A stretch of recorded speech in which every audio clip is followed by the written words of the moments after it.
कहानी के पहले पार्ट में आपने पढ़ा कि शादी से पहले मैंने कभी नहीं किया था, लेकिन वो सब करने को दिल मचलता तो बहुत था। शादी के बाद मेरे सारे अरमा पूरे होने लगे, मेरी खूब रगड़ाई होती। लेकिन एक दिन मैंने अपने चाचा ससुर को हमारी कांवाली के साथ प्रेमालाप करते देखा। अब आगे और उनके इस प्रेमालाप को देखकर मैं बाहर खड़ी खड़ी अपना सहलाते हुए पानी पानी हो रही थी। मैं देखते देखते इतना गर्म हो चुकी थी कि मेरा दिल कर रहा था कि मैं भी अंदर चली जाऊं और रजनी को उतार कर खुद चाचा जी की सवारी करने लग जाऊं। मगर ऐसा मैं नहीं कर सकती थी। बेशक मैंने चोपड़ा भाभी से अपने चाचा जी के बारे में कुछ कुछ बातें सुन रखी थी, मगर चाचा जी ने मुझे कभी घूरा नहीं, मेरे साथ कोई हरकत नहीं की, तो मैं कैसे मान लेती कि चाचा जी कुछ गलत किस्म के इंसान है। हो सकता है चाचा जी के अकेले रहने के कारण चोपड़ा भाभी ने ये खुद ही सोच लिया हो, मगर अब तो मेरे सामने सब कुछ खुल चुका था। एक 60-62 साल का आदमी एक 28 साल की औरत को ठोक रहा था, और वो भी हमारी काम वाली बाई। बेशक रजनी भी शादीशुदा थी, मगर फिर भी पता नहीं नहा कर भी आती है या नहीं, गंदी सी रहने वाली, और चाचा जी उसके साथ। मैं वापस अपने कमरे में आ गई। मैं काम की ज्वाला से धधक रही थी। सबसे पहले अपने कपड़े उतार कर बिल्कुल नग्न हो गई, फिर ऐसे ही चलकर किचन में गई और एक खीरा उठा लाई और फिर अपने बेड पे लेटकर उस खीरे को अपनी अंदर लेकर जोर जोर आगे पीछे करने लगी। उधर रूम में से रजनी की हल्की हल्की सीटकार मुझे सुन रही थी और इस कमरे में मैं खीरे से अपनी गर्मी ठंडा कर रही थी। चाचा जी और रजनी से पहले मैं झड़ गई। मैंने फिर से अपने कपड़े पहने और बेड पर बैठकर टीवी देखने लगी।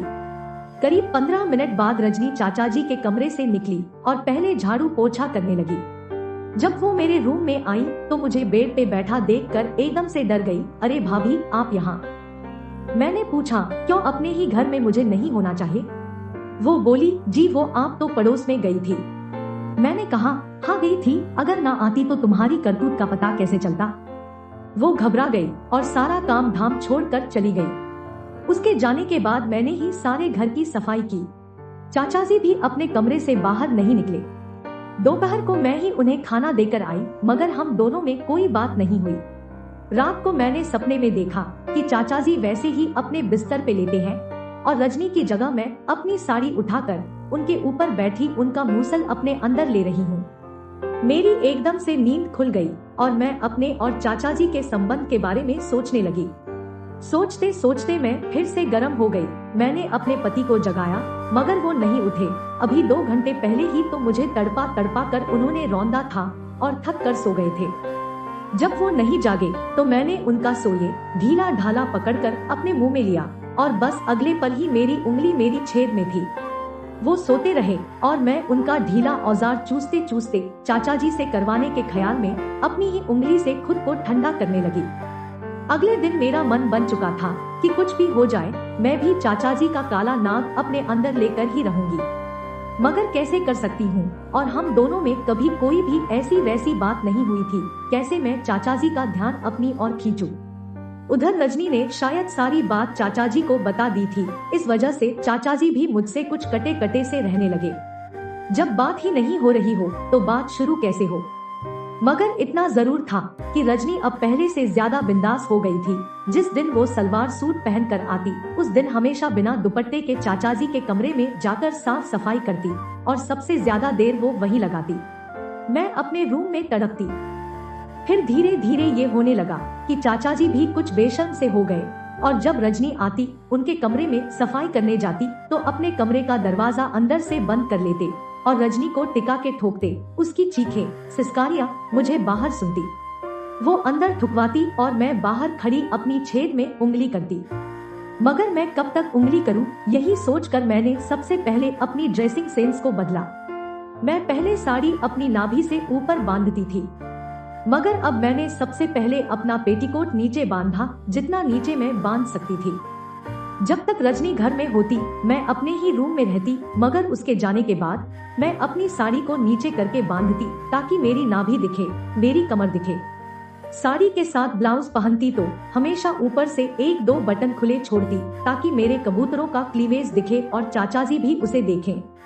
घर में लंबी कुर्ती की जगह शॉर्ट कुर्ती पहनने लगी ताकि उसके नीचे से पहनी मेरी लेगिंग से मेरी टांगों और खास करके मेरी जांघों के आकार का प्रदर्शन हो। कभी कभी जीन्स, निकर और स्कर्ट भी पहनती। मेरी मेहनत रंग लाने लगी। मैंने नोटिस किया कि चाचा जी भी मेरी तरफ देखने लगे। सुबह जब उठती तो नाइटी में ही चाचा जी को चाय देने जाती। नाइटी के खुले गले वो अक्सर मेरे गोरे और भरपूर मम्मों के दर्शन करते। समझ शायद वो भी गए थे कि मैं उन्हें क्या दिखा रही हूँ और क्यों दिखा रही हूँ। इसी वजह से वो अब मेरे साथ खुलने लगे थे।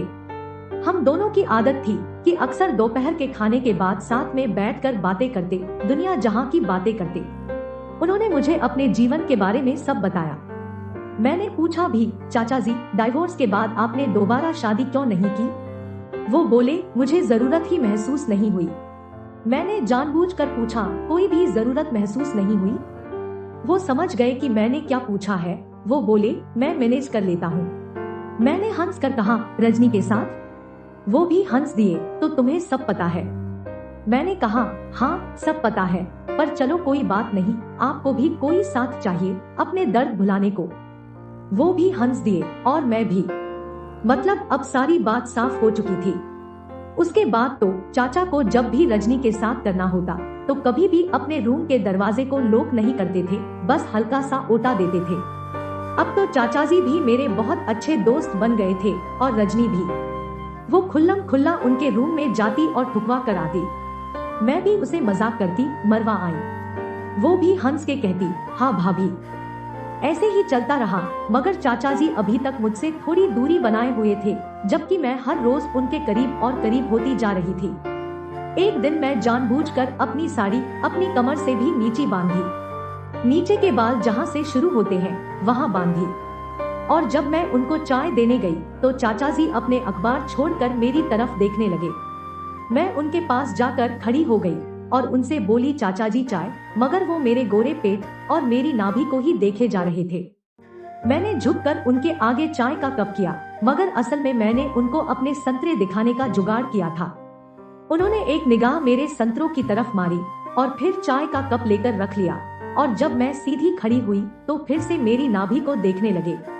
मैंने पूछा, क्या देख रहे हो चाचा जी? वो बोले, तुम्हारी नाभि। मैंने पूछा, क्या कहा आपने? वो हड़बड़ा गए, कुछ नहीं कुछ नहीं। मैं उनके पास ही खड़ी रही और बोली, आपको मेरी ये नई साड़ी कैसी लगी? और मैंने साड़ी का पल्लू पकड़कर उनको घूम कर दिखाया। मुझे पता था कि वो मेरी कमर को ही घूर रहे थे। वो बोले, बहुत सुंदर। मैंने कहा, चाचा जी मैंने सोचा है मैं अपनी नाभि में यहाँ एक छल्ला डलवा लूं, ठीक है? कहकर मैंने अपना पेट बिल्कुल उनके सामने किया। उनकी निगाह फिर से मेरी नाभि में ही अटक गई। मैंने उनका हाथ पकड़ा और उसको अपनी नाभि पर रखा। एक करंट सा मुझे लगा, मगर उन्हें तो बहुत तेज झटका लगा हो जैसे। उन्होंने एकदम से अपना हाथ खींच लिया। मुझे भी लगा ये कुछ ज्यादा हो गया, तो मैं भी अपने रूम में वापस चली आई। अगले दिन फिर मैंने उनको अपनी नाभि के दर्शन करवाए और इस बार फिर वही नाभि में छल्ले वाली बात की और उनका हाथ अपनी नाभि पर रखा तो उन्होंने बड़े प्यार से मेरी नाभि के इर्द गिर्द अपनी उंगली फिराई और किसी बड़े एक्सपर्ट की तरह मुझे बताने लगे कि नाभि में छल्ला कहाँ डलवाना है। पर उनके इस तरह से छूने से मैं तो दीवानी हुई जा रही थी।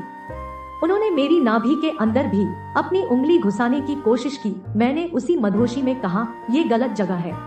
वो एकदम से हट गए। इतना तो मुझे भी साफ हो गया था कि चाचा जी अब मुझे भी ठोकने की सोचते तो होंगे, मगर किसी वजह से वो हिम्मत नहीं कर पा रहे हैं। उनकी हिम्मत बढ़ाने के लिए मुझे कुछ बड़ा करना होगा। एक बार मेरे हस्बैंड किसी काम की वजह से बाहर गए हुए थे, तो रात को सोने से पहले चाचा जी को जब मैं दूध देने गई तो मैंने जानबूझकर अपनी पीली नाइटी पहनी। वो पीली नाइटी बहुत पतली थी। उस पीली नाइटी में से मेरे दोनों निप्पल और शरीर की सारी बनावट बड़े आराम से दिखाई देती थी। बस यूं समझ लो कि वो नाइटी पहन कर भी मैं नंगी ही थी। दूध का गिलास रखकर मैं भी चाचा जी के सामने उनके बेड पर ही बैठ गई। वो बैठे बैठे दूध पी रहे थे और मुझसे बातें करते करते बार बार मेरे संतरों और मेरी जांघें भी ताड़ रहे थे। मैंने पूछ ही लिया, चाचा जी क्या देख रहे हो? उन्होंने मुझसे उल्टा सवाल पूछा, बेटा तुमरा नहीं पहनती क्या? मैंने कहा, पहनती हूँ पर रात को उतार देती हूँ। पर आपने ऐसा क्यों पूछा? वो बोले, वो तुम्हारे निपल्स दिख रहे थे इसलिए पूछ लिया। मैंने कहा, तो क्या आपकी निगाह मेरे जिस्म पर ही रहती है? वो एकदम से चुप से हो गए, जैसे मैंने उन्हें डांट दिया हो। मुझे भी लगा कि मैंने गलत बात बोल दी। मैं उठकर जाने लगी तो उन्होंने मेरा हाथ पकड़ लिया और बोले, बैठ जा बहू, कुछ देर बातें करते हैं, आज तो भतीजा भी नहीं है। मैं बैठ गई और उसके बाद हम दोनों कितनी देर तक बातें करते रहे। करीब 11 बजे मैं अपने कमरे में आई, मगर मेरी चिड़िया तो पानी पे पानी छोड़ रही थी। रूम में आते ही मैंने अपनी नाइटी उतार फेंकी और बेड पे जा लेटी अपनी उंगली छेद में डाली और चाचा जी करती हुई पानी छोड़ गई। दोस्तों, अगर आपको ये कहानी पसंद आई तो अपने दोस्तों को शेयर करें और अगर आप चैनल पर नए हैं तो नॉवल स्टोरीज को सब्सक्राइब करें और नोटिफिकेशन बेल दबाना न भूलें। अपना और अपने परिवार का ख्याल रखें। मिलते हैं नई कहानी के साथ, तब तक के लिए धन्यवाद।